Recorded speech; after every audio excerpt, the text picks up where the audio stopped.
Alhamdulillah, wa salatu salam ala rasulillah sallallahu alayhi wa sallam. Donc l'histoire qu'on se remette à l'ambiance, Inch'Allah Ta'ala.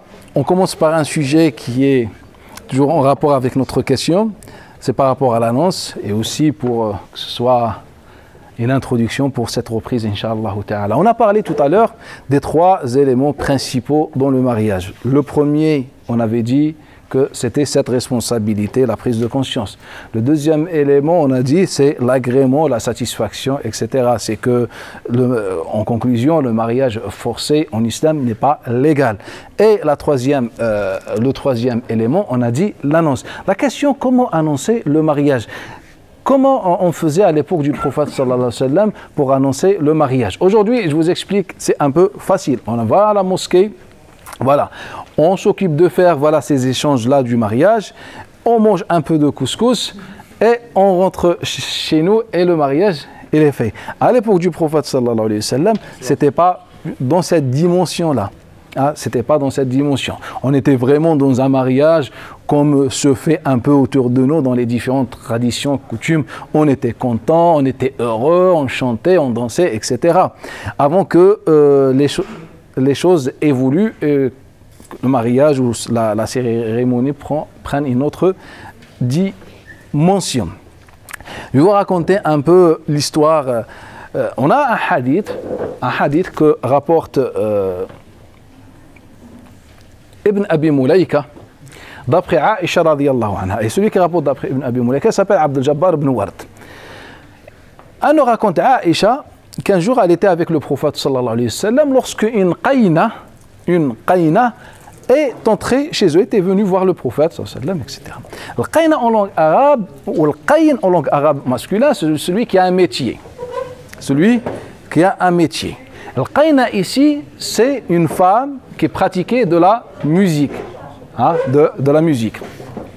Et cette qayna était venue voir le prophète sallallahu alayhi wa sallam. Ce qui nous interpelle dans ce texte-là, c'est qu'il y avait bien des femmes ou des gens qui pratiquaient la musique et qui étaient connus par ceci et gagnaient la vie grâce à leur fonction qui s'appelle qayna. Et donc le prophète sallallahu alayhi wa sallam dit à Aïcha, est-ce que tu as reconnu cette femme? Elle a dit non. Il lui a dit, c'est Qaynat Bani Fulan. En vérité, à l'époque du prophète sallallahu alayhi wa sallam, chaque tribu avait ses Qayn ou ses Qayna, ses musiciens, chanteurs, etc., ou chanteuses, qui faisaient pour les mariages, c'est-à-dire qu'on faisait appel à leur savoir-faire, leur voix, etc., et musique, pour célébrer les mariages. Comme rapporte Jabir ibn Abdullah, rapporté par l'imam Dawlabi dans son livre Al-Kuna, que Jabir ibn Abdullah, il nous a parlé d'une femme qui s'appelait Jamila. Et Jamila aussi, elle était l'une des chanteuses de Al-Madina, qu'on l'appelait souvent pour célébrer le mariage. Et donc ce jour-là, il y avait une autre femme aussi connue par ceci.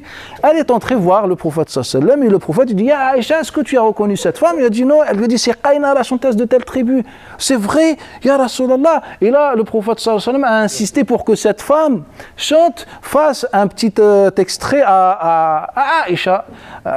Sauf que cette femme n'avait pas prévu de célébrer à ce jour-là un mariage, elle n'avait rien dans la main. Et là, le prophète, il regarde autour de lui, il lui donne un récipient en métal. Et il lui dit, utilise ça. Et donc, elle commence, et elle chante. Lorsque Omar ibn Khattab entre, il y a des gens qui me regardent un regard un peu surpris, etc. Mais voilà, ce texte-là est connu, je vous donne encore plein d'autres si vous voulez. Et donc, Omar ibn Khattab, il entre. Et là, cette femme, elle met l'instrument derrière son dos. Et elle fait comme ça. Et il rattrape le prophète en train de sourire. Il a dit, ah Rasulallah, pourquoi tu souris? Et là, Aïcha regarde cette qayna. Il lui a dit, reprends.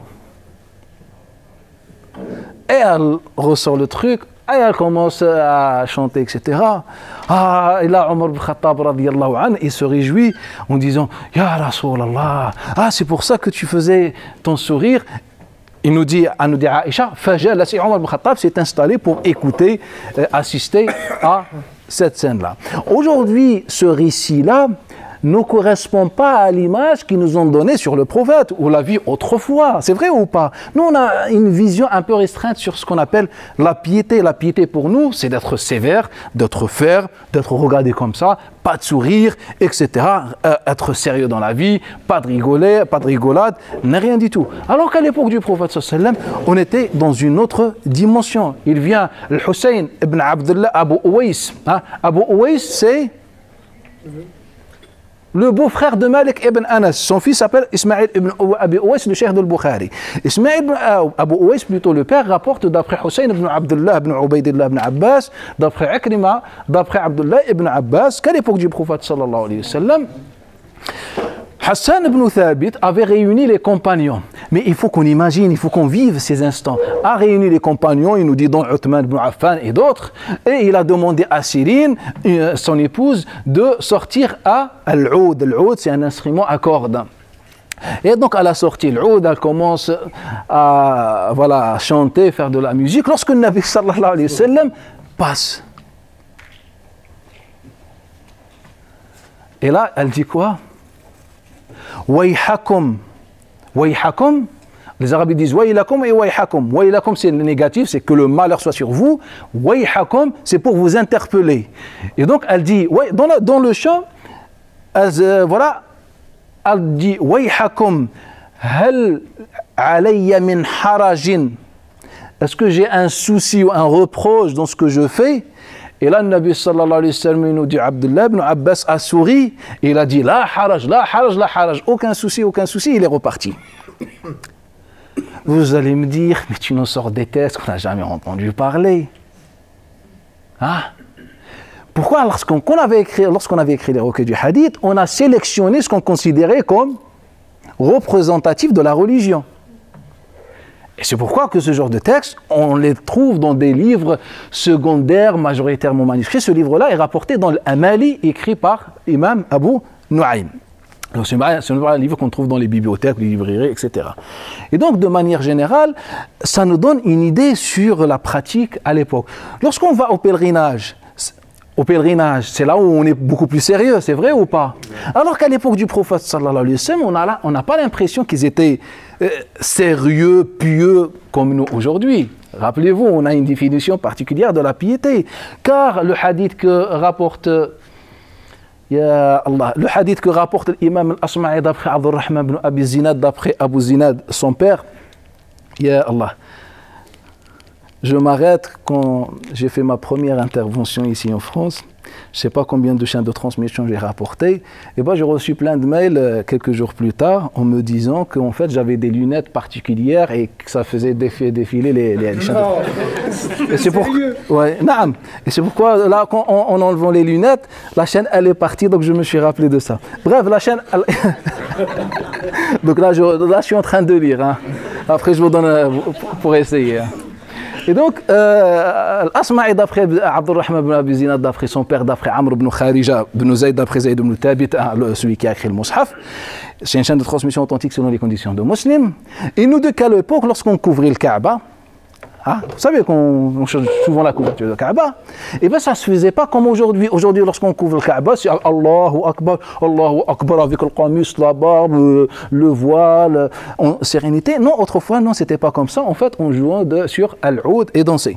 À l'époque du prophète, alayhi salat wa salam, c'est le hadith, il est authentique sur la condition de Muslim. Donc il nous dit, quand le Nabi sallallahu alayhi wa sallam, le texte en arabe, il nous dit, il demandait aux Habasha, qu'ils étaient connus par les instruments, etc., yuqallisoun, pendant que les compagnons couvraient Al-Kaaba. Qu'est-ce que taqlis en langue arabe? C'est le fait de danser sur une musique, etc. Et tous ces textes-là, en fait, nous donnent une idée qui est différente à la nôtre aujourd'hui. Hein?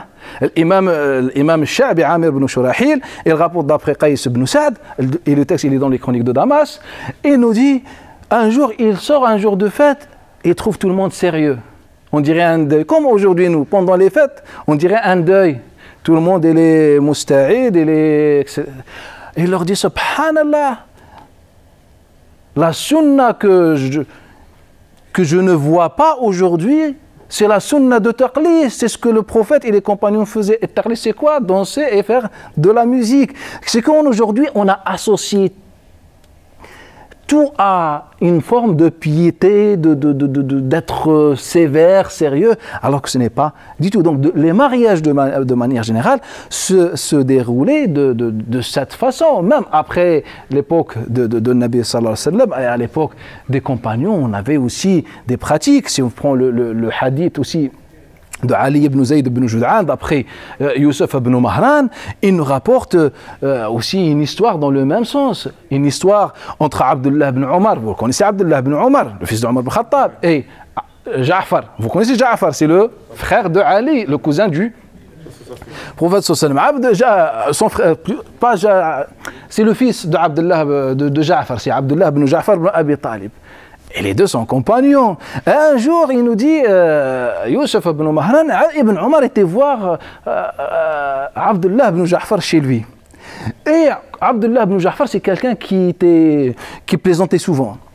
Et là, lorsqu'il a entendu la voix de Ibn Omar à la porte, il demande à son épouse dans notre chambre, et il lui a dit, dès qu'il rentre, commence à jouer sur Al-Oud. Et là, il rentre et commence etc., etc. Et après, Abdullah ibn Ja'far est parti chercher Al-Oud, cet instrument de musique, ou une guitare si vous voulez, et il lui a dit, est-ce que tu as reconnu c'est quoi ça? Et là, Abdullah ibn Omar, aussi il est rentré dans le jeu, il a dit, c'est une balance, un mizan. Et là, Abdullah ibn Ja'far lui a dit, Naam, tu as raison, c'est une balance avec laquelle on pèse le moral. Donc les deux, ils sont rentrés dans le jeu. Mais là, on voit, on n'est plus dans notre dimension actuelle. On est simple, on est humain. On ne joue pas l'hypocrite. On ne joue pas l'hypocrite. Aujourd'hui, on fait le sérieux, le astaghfirullah. Comme on dit, il a mis les doigts dans les oreilles. C'est faux, c'est pas vrai, etc. Bref, on joue les... C'est pas vrai. Ah, il faut le dire. On a parlé de l'imam Malik. Vous connaissez l'imam Malik? Je viens de parler de Abu Uwais. On peut parler de Ibrahim ibn Sa'd. Ah.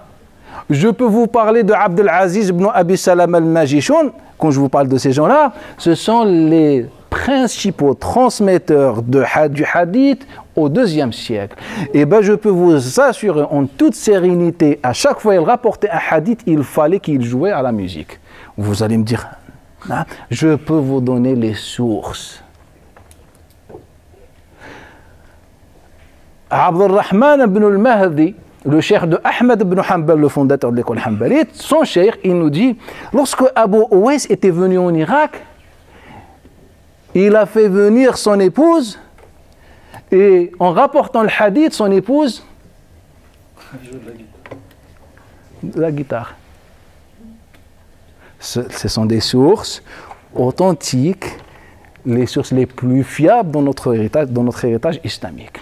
Ibrahim ibn Sa'd, un jour on l'a critiqué. Certains Irakiens, ils ont dit, voilà, il est bizarre, un cher savant du hadith, etc., sérieux, mais il fait de la musique. Il leur a dit, par Allah, plus jamais je ne rapporterai un hadith que si on joue sur ma tête avec l'oud. Il a juré. Mais ce n'est pas moi qui ai juré, c'est Ibrahim ibn Sa'd. Est-ce que vous savez pour la valeur, le poids? C'est que le Zuhri, c'est le dernier tabi'i de qui on avait un hadith à l'époque. C'est-à-dire le tout dernier qui pouvait rapporter un hadith d'après un tabi'i, c'était Ibrahim ibn Sa'd. C'est-à-dire pour que tu puisses rapporter un hadith d'après le prophète en passant uniquement par 2 générations, 3 générations, il fallait le hadith de Ibrahim ibn Sa'd, car tous étaient morts déjà. C'est lui qui a vécu plus longtemps. Donc on avait Ibrahim, on avait Zuhri, on avait le compagnon et le prophète. C'est le tout dernier. Si tu ne rapportes pas d'après lui, tu vas devoir descendre d'une génération. Donc tu vas rapporter d'après un autre, d'après lui. Et en changeant le hadith, c'est moche. C'est pas bon. Et bien il leur a dit, écoutez, vous voulez un hadith? J'ai le hadith de Zuhri, j'ai le recueil de Zuhri, j'ai fréquenté Zuhri, et bismillah, par rapport à ce que vous avez dit, je veux de la musique. Je ne voulais pas vous dire que tout ça, ça se faisait à la mosquée. Ah, la mosquée! Mais c'est à la mosquée. Et là, les gens, les savants du hadith, qu'est-ce qu'ils ont fait? Ils ont porté plainte auprès de Haroun al-Rachid, le gouverneur abbasside. Et ils ont dit, voilà ce qu'il a dit, alors qu'on a besoin de ces hadiths. Et là, Ibrahim Haroun al-Rachid, vu qu'il connaissait lui, connaissait son père également, voilà, il a fait venir cet homme, ce cheikh Ibrahim ibn Saad, il a dit, bah écoute, et lorsqu'il rentre, il a dit, tiens, Saoud, j'aimerais bien entendre de ta bouche une chanson, etc. C'est dur si je vous dis les chouyours étaient connus par les chants, etc. Vous allez me dire, c'est vrai, ils chantaient la musique. Mais c'est en vérité, tout est sourcé. Même le qadi, le grand qadi de Koufa qui s'appelle Sharik al-Nakha'i, Ibn Abdullah al-Nakha'i, le qadi de Koufa, etc. Pareil, je peux vous citer toute la journée, non? Et donc il a compris Haroun al-Rachid, il a dit, c'est pas grave, je joue et je te rapporte un seul hadith pour toi. C'est pourquoi on dit Haroun al-Rachid, il n'a rapporté qu'un seul hadith d'après Ibrahim ibn Saad au rythme de cette musique. Naam. Et alors le hadith, les hadiths, vous savez, on parlait des différents types d'instruments, celui-là c'est halal, celui-là c'est haram, on fait tout halal quoi. On parle de l'annonce, comment on annonçait autrefois que c'était vraiment. Maintenant on revient au hadith. Quand vous allez vous allez être confronté à un hadith ou deux sur la musique dans le hadith. Après, il y aura dans ma communauté des gens qui vont rentrer. Vous connaissez ce hadith-là? Qui vont rentrer la musique halal, etc. Vous connaissez ce hadith-là? Hein? Barakallahu fik.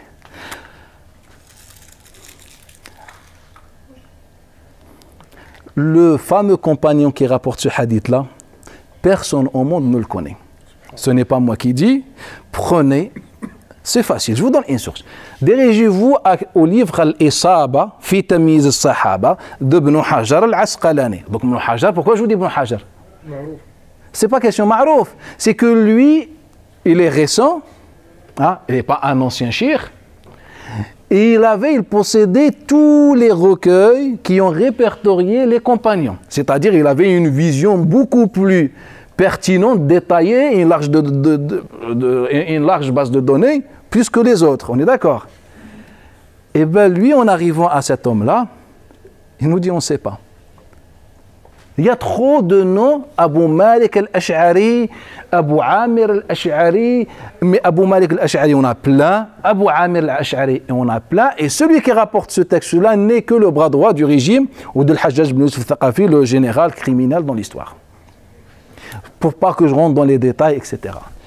Je pense que tout ce qu'on vient rapporter de hadith, de texte, prouvant que ça se faisait autrement, c'est-à-dire que tout le monde faisait cette pratique, ce n'est pas avec ce hadith qu'on va dire, bon, on va s'opposer, on va dire non, ça n'existe pas. Et il y a encore d'autres textes, et ces savants musulmans, voilà, il y a eu une indifférence entre Rabi'at al-Ra'i. Vous connaissez Rabi'at al-Ra'i, il est très connu, c'est le cheikh de Malik, et Abu Zinad. Abu Zinad, c'est un savant du hadith. Et un jour, Abu Zinad, il a critiqué Rabi'at al-Ra'i, il a critiqué ouvertement Abu Zinad. Pourquoi Abu Zinad? D'ailleurs, c'est son élève Malik qui nous a dit qu'il travaillait pour le régime Omeyyade. Il a dit comme ça, il travaillait pour le régime Omeyyade, rapporté par Ma'n ibn Isa ibn Qasim, les deux d'après Malik. Bref. Et Rabi'at al-Ra'i, il a critiqué ouvertement. Il a dit que celui, il travaille pour le régime.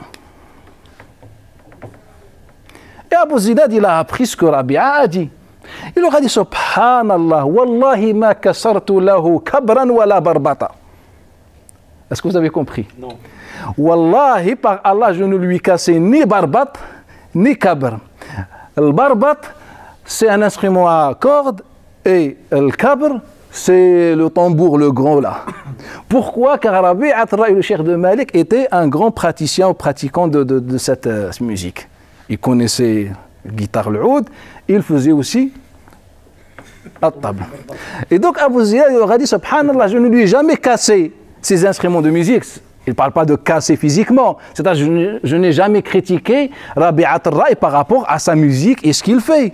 Et pourquoi aujourd'hui, lui, il me critique? Juste pour vous donner un exemple, etc. Bref, c'est juste pour vous remettre un peu dans l'ambiance que je vous ai parlé sur l'annonce, etc. Qu'en islam, il faut qu'on soit simple. il ne faut pas qu'on fasse les hypocrites. La piété, etc. Il n'y a pas plus pieux que le prophète et ses compagnons. Et s'ils ont fait ça, tout en étant pieux, ce n'est pas nous qui allons montrer au monde entier la piété ou la signification de la piété, etc. Ou encore, Humayd al-Tawil, d'après Anas ibn Malik, je termine par ça, il nous dit, il reconnaît, il nous dit, j'étais voir Barra ibn Malik, il était allongé sur le dos, il était en train de chanter et danser avec ses épaules. Un compagnon. Et Anas ibn Malik, il a dit, tu n'as pas mieux que faire. Et il a dit, il fallait dire Allahu Akbar, faire dhikr. C'est ce qu'on vous dit. Il a dit, Anas, quand je sacrifiais avec le prophète, tu n'étais même pas là. Laisse-moi tranquille. Et Wahb ibn Kaysan rapporte d'après Abdullah ibn Zubayr avoir dit, je n'ai jamais vu un compagnon qui ne chantait pas. C'est Ibn Zubayr, c'est le premier compagnon né à Médine parmi les Muhajirin. Et Nu'man ibn al-Bashir, c'est parmi les Ansar. C'est-à-dire à la mort du prophète, il avait 10 ans. Et lui, donc c'est un compagnon. Il dit, moi je n'ai jamais vu un compagnon qui ne chante pas. Tous les compagnons, donc il nous dit, ils chantaient. Ça ne contredit pas la piété ou la vision. Ça contredit plutôt la vision qu'on a sur la piété. Donc c'est de manière générale. Donc on reprend, Inch'Allah Ta'ala, on va passer à une autre étape, toujours dans la première étape, pour qu'on puisse passer rapidement au Coran Al-Karim, car... Depuis tout à l'heure, ça me brûlait, je vais la sortir. Hein. Si vous cherchez un DJ pour votre mariage, Inch'Allah. Pour rire un petit peu. Tout est pareil. Tout est pareil. Juste pour vous dire une culture générale. Le cheikh, le frère imam, aussi le cheikh, il m'a parlé que vous aviez fait auparavant un séminaire sur la récitation, si j'ai bien compris. Oui. Sur les récitations. Je ne sais pas si ils vous ont dit que les récitations ont été faites la première fois, ce qu'on appelle le tajwid. Vous connaissez le tajwid, c'est les règles, etc. Je ne sais pas si on vous a dit ça, mais le tajwid a été fait au rythme de la musique persane. C'était en l'année 245. Juste pour vous expliquer, etc., pour qu'on ne vous sorte pas, etc. Et il y avait 36 tempos à l'époque. Hein? Je me suis pensé sur ces tempos. Et le premier qui a fait ceci, c'est aussi un musicien qui s'appelle Abu Bakr ibn Mujahid. C'est celui qui a écrit les 7 récitations. Je ne sais pas si on vous a dit ça, mais en général, on va vous dire ce que les gens connaissent, etc. Mais en vérité, le premier qui a parlé des 7 récitations, c'est Abu Bakr ibn Mujahid. Et d'ailleurs, son livre a été édité récemment. Il s'appelle Al-Qira'at Sab, les 7 récitations. Et lui, il était musicien. Et c'est lui qui a fait la science de le tajwid au rythme des tempos perses. Naam. Pour les poésies, c'est la même chose, les poésies persanes et tout ça au niveau des rythmes. Parce qu'il y a un héritage, une passation entre la lecture du Coran et les rythmes aussi au niveau des poésies. C'est la poésie et musique persane qui a influencé, qui était à l'origine de ce qu'on appelle aujourd'hui le tajwid, etc. Ils n'ont pas la révélation du Coran par Jibril alayhi salam. Mais le tajwid, ce n'est pas la révélation. Le tajwid, c'est comment réciter. Et comment réciter, c'est perse. Ce n'est pas qu'on vous dit le hadith, celui qui embellit sa voix, etc., pour ne pas sortir du sujet. Fort Nabi sallam, on méditait le Coran. Le Coran, ce n'est pas un livre de chant, c'est l'évangile ou leur. Voilà, c'est les autres, mais le Coran, c'est un livre de méditation. C'est ce que Allah nous dit ou pas? Non. Toujours, il s'adresse à la raison. Il ne s'adresse pas à la voix, il faut embellir la voix. Et donc, pour finir, on a parlé un peu des critères avant le mariage, etc., un peu la cérémonie, et là on va parler du mariage et certains sujets auxquels on est parfois affronté ou des gens autour de nous, confrontés des gens autour de nous, c'est des questions de divorce, etc. La question du mariage, Allah Ta'ala, il nous a dit 2 versets, ou 3 versets qui sont importants. Le premier verset, Allah Ta'ala, il nous dit que les femmes ont des droits équivalents à leurs devoirs. Et les hommes ont un degré supplémentaire. C'est le premier verset. Deuxième verset, Allah Ta'ala dit et si vous détestez des femmes, il se peut qu'Allah Ta'ala, comment dire, Allah Ta'ala fasse dans ce mal, dans cette chose que vous détestez chez vos femmes, un grand khayr pour vous. Et le troisième verset, wa min ayatihi, et parmi ces signes, an khalaqa lakum min anfusikum azwajan litaskunu ilayha. Parmi ces signes, il a créé de vous, pour vous, des épouses, afin de vivre en sérénité. Et il a établi entre vous al-mawadda wa rahma. Wa ja'ala baynakum mawaddatan wa rahma. Il a établi entre vous l'affection, l'amour et la miséricorde. Ce sont les trois versets fondamentaux qui nous donnent un peu l'approche islamique sur le mariage. Naam.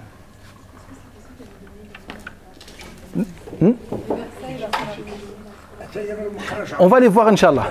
Là, on est dans l'approche générale. Shukran. Barakallahu fik. Après, on va passer au Coran, on va aller rapidement, Inch'Allah Ta'ala. Donc, dans ces trois versets, le premier verset, Allah Ta'ala, il nous dit que les femmes ont des droits équivalents à leurs devoirs. C'est-à-dire que les hommes et les femmes sont égaux dans le mariage. Sauf qu'Allah Ta'ala, il rajoute وَلِلرِّجَالِ عَلَيْهِنَّ دَرَجَةٌ. Et les hommes ont un degré supplémentaire. Je ne sais pas comment les gens le comprennent, mais lorsqu'on a interrogé Ibn Abbas, il nous a dit ad-daraja ici, c'est la nafaqa.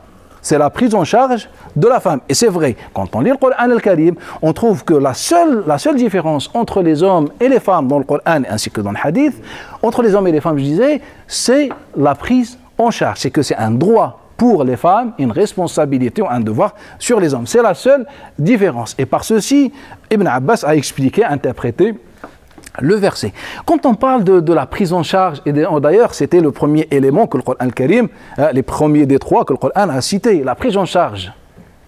Les savants nous ont parlé. Qu'est-ce que ça veut dire? Est-ce que ça veut dire qu'on achète à manger à notre épouse, on lui achète des habits, etc. En vérité, le Coran al-Karim, il parle de la totalité. Autrement dit. Et d'ailleurs, les quatre écoles sont d'accord sur ce point. Lorsque la femme quitte la maison de ses parents, elle vient les mains vides, on est d'accord? Donc l'homme, il doit lui apporter un lieu d'habitation, une maison, doit la prendre en charge comme était pris en charge par ses parents, mais comment? À l'excès ou au minimum? On va revenir si c'est à l'excès ou un excès, s'il y a un excès ou un minimum dedans. Les savants nous ont parlé de plusieurs points. Le premier point, ils nous ont dit al-bayt, c'est-à-dire la maison. Le deuxième point, c'est al-kiswa, vêtements, etc. C'est ce que les savants ont cité. Al-bayt, al-kiswa, troisième, la nourriture. J'ai dit quoi? On peut dire le toit? Ou le toit, le toit, un toit. Troisième, c'est la maladie ou le voyage. Et quatrième ou cinquième point, c'est al-ikhdam. Je vais l'écrire en arabe, al-ikhdam. Donc il n'y a pas de divergence entre les savants musulmans, et d'ailleurs c'est ce que le Coran affirme. Lorsque déjà Allah Ta'ala a décrit ce toit ou cette maison, il a dit min buyuti hin, leur maison à elle. Alors que le Coran part du principe que la maison appartient à l'homme, car c'est lui qui vient avec la maison. Sauf qu'Allah Ta'ala, en parlant de ces maisons, il a dit leur maison à elle. Et donc les savants ont sous-entendu que la maison, ses équipements sont gérés par la femme. Les savants parfois évoquent certains petits détails, par exemple sur comment ranger la maison, décorer la maison. C'est un droit de la femme, donc le mari n'a pas à dire un mot par rapport à ce point. C'est juste un exemple. Et donc ils ont parlé de ce point. Le deuxième point, c'est les vêtements, nourriture, etc. Allah Ta'ala, qu'est-ce qu'il dit dans le Coran al-Karim? Qu'est-ce qu'il dit dans le Coran al-Karim? Il nous dit le mot qadaru, c'est-à-dire que chacun donne par rapport à ses moyens. Donc il n'y a pas une règle juridique qui détermine une somme ou quelque chose à apporter à la femme. Mais la seule chose qu'elle dit dans le Coran, c'est que l'homme doit respecter ses éléments et il donne selon ses moyens. La question de l'ikhdam, savez-vous ce que ça veut dire l'ikhdam? En arabe on dit khadama, khadim. Barakallahu fik. Al-ikhdam, c'est mettre quelqu'un au service d'un autre. On dit akhdama. Et sur ce point, par exemple, il y a un consensus entre les écoles juridiques qui dit que l'homme doit fournir à sa femme un servant et une servante pour s'occuper de la maison. Et ça, c'est une obligation. Naam. Ça dépend des traditions. J'arrive. Je répète, juste pour ne pas interrompre. Tous ces points, sauf ces deux-là, sont obligatoires dans les 4 écoles. Sauf ces deux-là. La maladie et le voyage. Les 4 sont obligatoires, sans divergence connue. La seule divergence par rapport au khidam, c'est que certains savants au sein de l'école malikite et shafi'ite prennent en considération le mode de vie de la jeune fille. C'est-à-dire si elle a toujours vécu servie par ses parents, par exemple sa mère lui faisait tout, elle n'était pas du tout indépendante, dans ce cas-là, on est dans un consensus, que l'homme doit lui fournir quelqu'un. Et si par contre elle était indépendante ou la tradition faisait que l'homme est indépendante, dans ce cas-là, ce n'est plus obligatoire de lui apporter quelqu'un, mais c'est obligatoire de faire les tâches avec elle. Au niveau de la servante, on peut lui ramener une jeune de 18 ans, 20 ans comme une vieille? J'arrive. J'arrive. Ça, c'est selon ce que disent les écoles. Moi, je le trouve pertinent dans le sens que le Coran, lorsqu'il descendait, il descendait sur une réalité, c'est une tradition, une coutume qui était préexistante. C'est-à-dire que c'était un mode de vie. Et ce mode de vie, on a bien vu à l'époque du prophète sallam, avant et après, que les femmes se faisaient servir par des servantes apportées par leur mari. Dans l'école shafi'ite, il y a un sujet que Shirazi et Al-Ghazali ont abordé, c'est un sujet un peu particulier. Et ils ont dit, si par exemple, cette femme n'était pas connue, voilà, n'était pas dans une tradition dans laquelle on devait lui apporter quelqu'un pour la servir, etc. Mais il disait, dans ce cas-là, et si la femme, ou bien, qu'est-ce qui est obligatoire pour l'homme? Ils sont d'accord que les tâches ménagères, etc., c'est obligatoire. Mais maintenant, le Ghazali et Shirazi donnent un exemple un peu particulier. Ils disent, et si la femme, par exemple, rentre faire ses besoins naturels, est-il obligatoire pour l'homme de lui apporter de l'eau après avoir fait ses besoins? Et aussi pour laver ses vêtements, est-il obligatoire? Je vous dis juste pour avoir un peu de culture générale, c'est un sujet qui a été abordé dans l'école shafi'ite par Shirazi, Al-Ghazali et également aussi Nawawi dans son livre Al-Majmou', etc. De manière générale, l'homme doit apporter ceci. Et c'est ce qu'on appelle la prise en charge sur le plan financier, si vous voulez. Donc la première, l'ikhdam, autrement dit, on revient à l'époque du prophète sallallahu alayhi wa sallam. On trouve dans le hadith de Amr al-Aswad ibn Yazid al-Nakha'i, d'après Aïcha, que le Nabi sallallahu alayhi wa sallam, il faisait ses tâches avec son épouse, qui lui apportait de la nourriture, qu'il participait voilà, on a dit dans le ménage, et que le Nabi sallallahu alayhi wa sallam aussi, comment dire, faisait d'autres tâches comme recoudre ses vêtements, voilà, faire balayer, etc., etc.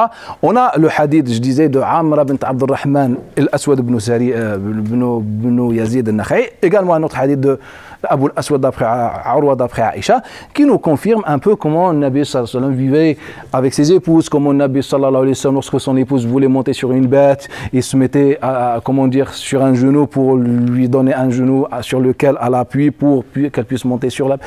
On a des exemples à l'époque, dans la vie du prophète sallallahu alayhi wa sallam, qui va dans ce sens-là. Mais ce qui est obligatoire, c'est que ces tâches-là, ou bien ces points-là sont obligatoires sur l'homme. La seule question que les savants par la suite ont abordée, c'est et si la femme vit dans une société différente, lorsque par exemple la femme elle travaille. La première fois où cette question a été abordée, c'était dans l'école Hanbalite, lorsque les femmes, et plus tard par l'imam Al-Wanshari ici, par rapport à l'école Malikite, si la femme elle travaille, est-ce qu'elle garde toujours le même statut, c'est-à-dire les mêmes devoirs, droits, etc., et la même prise en charge par le mari? Les savants y donnent deux avis. Dans l'avis majoritaire, on reste toujours sur le même principe, que c'est un droit. Pour quelle raison? En vérité, quand on va parler du divorce, on va expliquer le divorce, que le divorce va dans deux sens. Soit l'homme divorce, soit la femme divorce. Mais pourquoi Allah Ta'ala a mis en avant le divorce de la femme, de l'homme? En fait, en lisant le Coran Al-Karim, on se rend compte que vu que l'homme a cet avantage, c'est-à-dire cette responsabilité supplémentaire, Allah Ta'ala lui a donné une forme d'avantage dans le divorce. Et c'est pourquoi le divorce de la femme, comment il s'appelle? Le khula. Le khula. En vérité, ce n'est pas le khula. Le khula est apparu un siècle plus tard. Le divorce de la femme, il s'appelle al-iftida. Et c'est le terme employé dans le Coran Al-Karim. Iftadat bih. Et l'iftida, ça veut dire se racheter. Le Coran, il nous dit que le divorce de la femme, c'est se racheter. Comment se racheter? C'est-à-dire redonner la dot à son mari pour se libérer de lui. Ça a le droit. Elle a le droit. On va lire dans le Coran. On ne demande pas ça aujourd'hui. Barakallahu fik. Sauf si elle n'en veut pas. Non, on va arriver. Donc, le Coran Al-Karim, lorsqu'il a parlé du divorce de l'homme, il n'a pas imposé de conditions. Il n'a pas dit qu'il faut faire ceci ou cela. Il a dit, voilà, il divorce le divorce. Mais en parlant du divorce de la femme, il n'a pas dit divorce et ça s'arrête là. Il a dit l'iftida, elle doit se racheter. Pour quelle raison? Car si l'homme prend l'initiative des choses, en charge son épouse, fait des choses, etc., et à la fin lui dit, rentre chez toi. C'est une forme d'injustice. On est d'accord? Mais si l'homme, par exemple, du jour au lendemain lui dit, écoute, et on va voir ces cas dans le Coran Al-Karim, voilà, pour X raisons, je ne peux plus continuer avec toi, on est dans une autre dimension. Mais si la femme, avec tout ce que le mari fait, etc., dans ce cadre-là, Allah Ta'ala, il nous dit, il faut qu'elle se rachète. Et là, on déduit que la seule chose qui fait la différence entre l'homme et la femme, en fait, c'est la prise de responsabilité. Autrement dit, si la femme est indépendante, c'est-à-dire elle travaille, etc., elle n'est plus dans le même statut décrit dans le Coran Al-Karim. Car Allah a parlé d'un statut particulier lorsque l'homme travaille et la femme ne travaille pas. Mais si on inverse les choses, on dit que l'homme et la femme, les deux sont indépendants, et dans ce cas-là, on n'est plus dans cette dimension. On n'est plus dans le cadre, l'homme doit prendre en charge son épouse, etc. On est dans un partage. Et ça, on va le voir également dans la sourate de divorce. Et dans ce cas-là, on va pencher plus sur le deuxième avis minoritaire qui nous dit, dans ce cas-là, la femme aussi est concernée par cette prise en charge aussi dans la maison conjugale. Là, on est dans une autre dimension. En fait, de manière générale, il n'y a, à l'exception de ce point, il n'y a aucune différence entre l'homme et la femme. Mais vous allez me dire, quand vous voulez jeûner, quand la femme veut jeûner, elle doit faire quoi? La permission. La permission. Et quand l'homme veut jeûner? Non. Et là, on contredit le Coran. Là, on contredit le Coran et ça pose problème à personne. Lorsque le mari veut aller boire un café ou faire quelque chose, il demande la permission à quelqu'un? Non. Et lorsque la femme... Je vous donne un autre exemple. Lorsque l'homme meurt, est-ce que la femme est libre? Non. Hein? Elle ne sort pas. Oui. Comment? Elle ne sort pas, elle ne fait rien, etc. C'est une mort vivante, si vous voulez. Et lorsque la femme meurt, est-ce que le mari, le lendemain, il peut se remarier ou pas? Oui. Eh barakallahu fik. Hein? Vous mettez 2 minutes après. Et il y a des délais, il y a des choses qui sont prescrites, qui sont très prescrites. Eh barakallahu fik. Et il y a des choses qui sont prescrites. Qu'est-ce que Allah Ta'ala a prescrit? Al-Idda. Donc on va parler de l'Idda, on va voir que peut-être on n'a pas compris bien les choses. Donc le Coran Al-Karim, il nous dit il n'y a pas de différence, sauf un degré. Ce degré dans le Coran Al-Karim est clair, c'est la responsabilité, la prise en charge, cette prise en charge financière. En dehors de ça, il n'y a aucune différence. Donc d'aller faire une différence, c'est comme si on est en train de contredire le Coran Al-Karim. Le deuxième point qu'Allah Ta'ala a cité, Allah Ta'ala, il nous dit, nous avons établi entre vous la rahma et la miséricorde. Pour moi, ce verset, c'est le verset le plus important. Pourquoi? Car il nous donne l'essence du mariage en islam. Allah parle de 2 points fondamentaux. Le premier point, c'est l'amour, et le deuxième point, c'est la miséricorde. Alors, on revient donc à notre sujet, quand on parlait des critères du mariage. Ici, Allah Ta'ala, il parle de 2 points. Le premier point, c'est l'amour, c'est le lien. Et le deuxième point, c'est celui qui veille sur le premier. Pour que ce lien d'amour soit préservé, il nous faut une forme de miséricorde, de pardon, de clémence, etc. pour surmonter les épreuves. Et donc, ce sont les 2 éléments sur lesquels Allah Ta'ala insiste. Et Allah Ta'ala les considère comme une définition du mariage. وَجَعَلْنَا بَيْنَكُمْ مَوَدَّةً وَرَحْمَةً. وَجَعَلْنَا بَيْنَكُمْ مَوَدَّةً وَرَحْمَةً. Le 3e verset, on disait, c'est وَإِنْ كَرِهْتُمُوهُنَّ. Si vous détestez vos femmes, il se peut qu'Allah Ta'ala il se peut qu'Allah Ta'ala mette dans ce que vous détestez un grand khayr pour vous. En fait, c'est comme ces 3 hommes qui sont passés près d'un cadavre. Le premier a fermé son nez en disant « Quelle puanteur !» Le deuxième a détourné son regard en retenant la mauvaise image de ce cadavre dans l'état de décomposition. Et le 3e, il a dit « Mais quelle belle dent !» On a 3 personnes qui ont vu la même chose, la même image. 2 étaient négatifs et 1 était positif. Celui qui est reparti sereinement, pas touché, c'est celui qui était positif. Il a retenu la beauté de ses dents. Les autres, le premier, et c'est tellement préoccupé ou touché par l'odeur, c'est qu'il a retenu cette odeur. Et l'autre, il a retenu la mauvaise image. En vérité, le mariage, on est dans le même principe. Il se peut qu'on trouve des choses détestables ou qu'on n'apprécie pas trop dans les époux ou nos épouses, mais peut-être derrière, il y a un grand bien dedans. Et donc, c'est comment aborder les choses. Lorsque on revient sur la vie du prophète, alayhi salatu wassalam, on prend la vie du prophète, qu'est-ce qu'on remarque? Est-ce que le prophète a eu des problèmes avec ses épouses? Bien sûr. Et à chaque fois il a eu ces problèmes avec ses épouses, comment il a pu les surmonter? Il y a un message par les anges qui est à ses côtés. Par exemple, quand elles ont dit une vérité, il y a une ayah comme ça qui parle de ça justement. Elles ont comploté contre lui. Ses épouses, elles ont... Mais ça, c'est un cas particulier, ça. Nous, on parle de manière générale des problèmes du quotidien. Beaucoup de calme, beaucoup de... Mais c'est quoi le positif?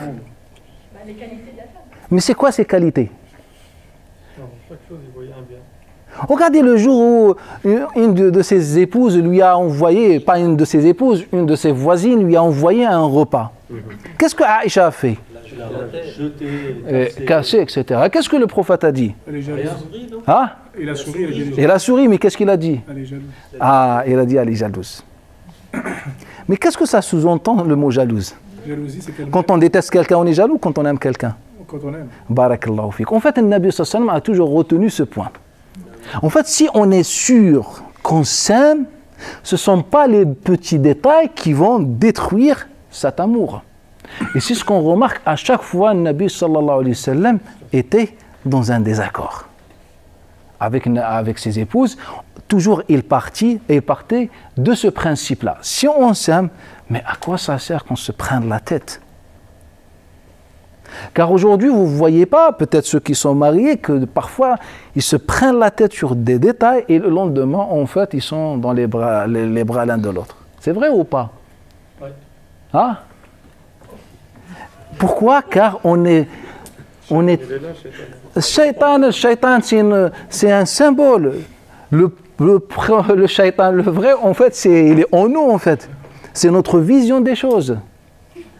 Si je sais pertinemment que le lendemain, je vais retrouver mon épouse tranquillement, etc., pourquoi, en fait, on fait tous ces problèmes aujourd'hui? Et donc, le Nabi sallallahu alayhi wa sallam, il travaillait sur ce point. Lui, il part du principe, ce qu'il a transmis à ses épouses, il part du principe qu'il y a un lien fondamental entre nous, c'est l'amour. Et bien, en fait, ce qui va autour, en fait, ça peut s'expliquer, se justifier, etc. À travers cet exemple, le Nabi sallallahu alayhi wa sallam, il parle de la jalousie de son épouse. Et dans tous les exemples, on va aller dans le même sens. Ou le jour où Aïcha lui a dit « Arrête de mentir ».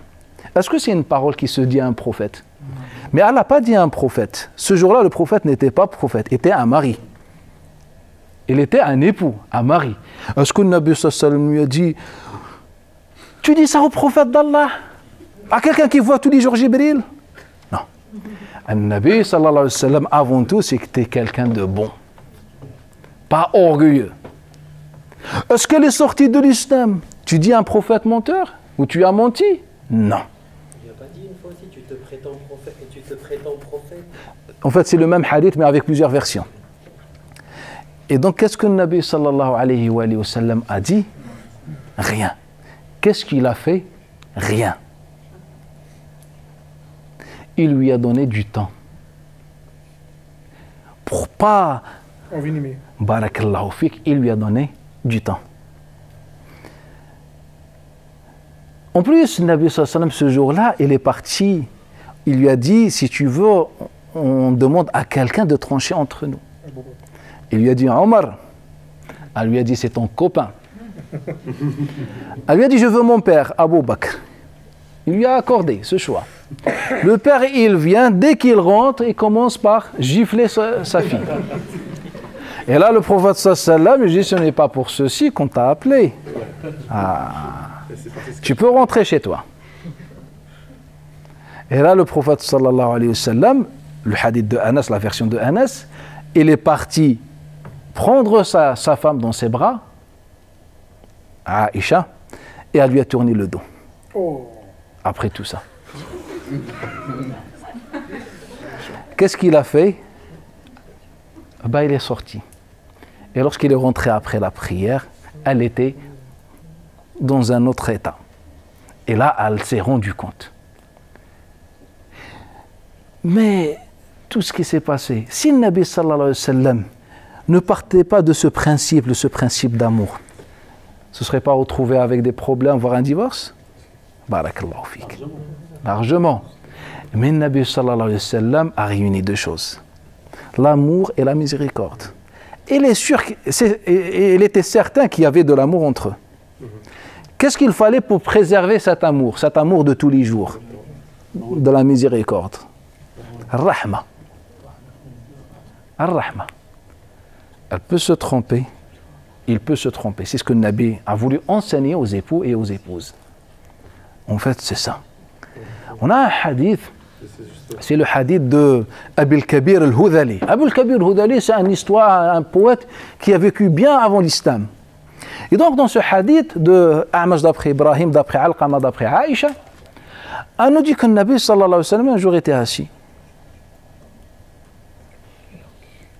avec Aïcha. Et Aïcha le regardait, elle le fixait. Et lorsque le Nabi relève ses yeux, ils se croisent. Et là, Aïcha lui a dit, subhanallah, depuis tout à l'heure, je pense à Abul Kabir al-Hudhali et sa poésie. Car Abul Kabir al-Hudhali, il a fait une poésie dans laquelle il a décrit un monde parfait, idéal, inexistant. C'était une poésie, de l'imaginaire. Et elle lui a répété ces quelques vers. Et là, le Nabi sallallahu alayhi wa sallam, qu'est-ce qu'il lui dit? Il lui a dit, ah, Aïcha, regardez la parole. Ce que tu m'as apporté est beaucoup plus que ce que je t'ai apporté. Est-ce vrai? C'est vrai? Hein? Dites, c'est vrai ou c'est pas vrai? Pour moi, c'est pas vrai. Je ne suis pas en train de vous dire que le prophète ment, mais le prophète, il nous enseigne comment savoir vivre. Le Nabi sallallahu alayhi wa sallam dit, ah, et c'est ce que tu m'as apporté, c'est beaucoup plus que ce que je t'ai apporté. En fait, donner de la valeur à son épouse. Pourquoi? Car si on s'aime, si je suis sûr et certain que j'aime une personne, en quoi il y a un mal de lui faire comprendre qu'il est meilleur que moi, qu'elle est meilleure que moi? Ça va me tuer? Non, mais ça va nous renforcer.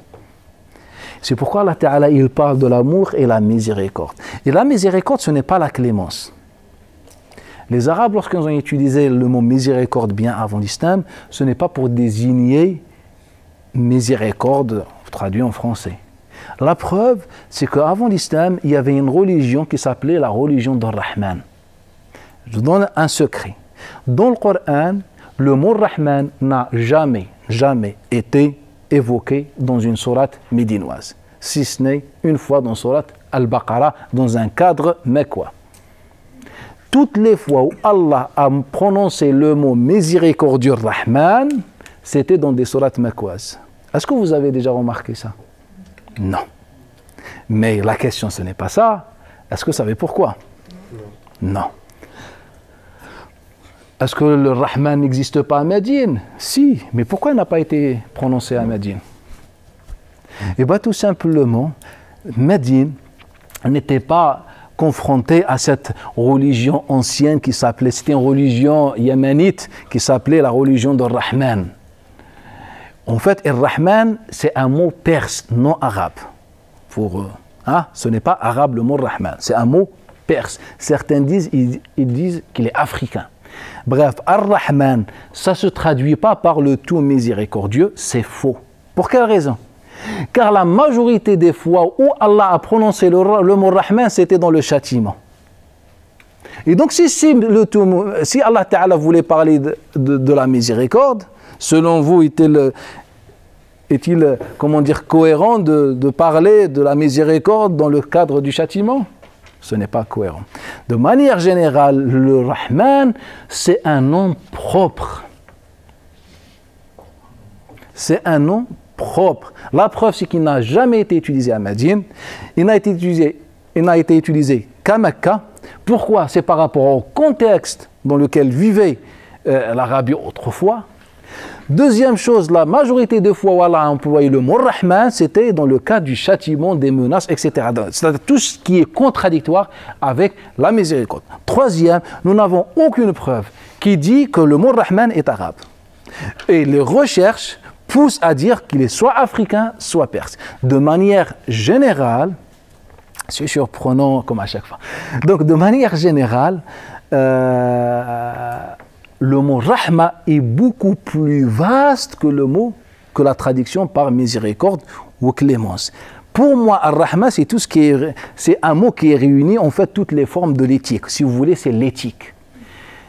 On revient à notre verset. Allah Ta'ala, il nous parle de Rahma, plutôt de l'éthique et de l'amour. Ce sont deux éléments fondamentaux pour parler d'une réussite au sein du mariage, à condition d'avoir les bons critères lors du choix du mari, futur épouse.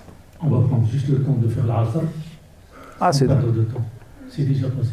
Non. Et Inch'Allah. On essaie pour reprendre, car on n'a pas encore lu le Coran al-Karim, il y a des sujets... Non.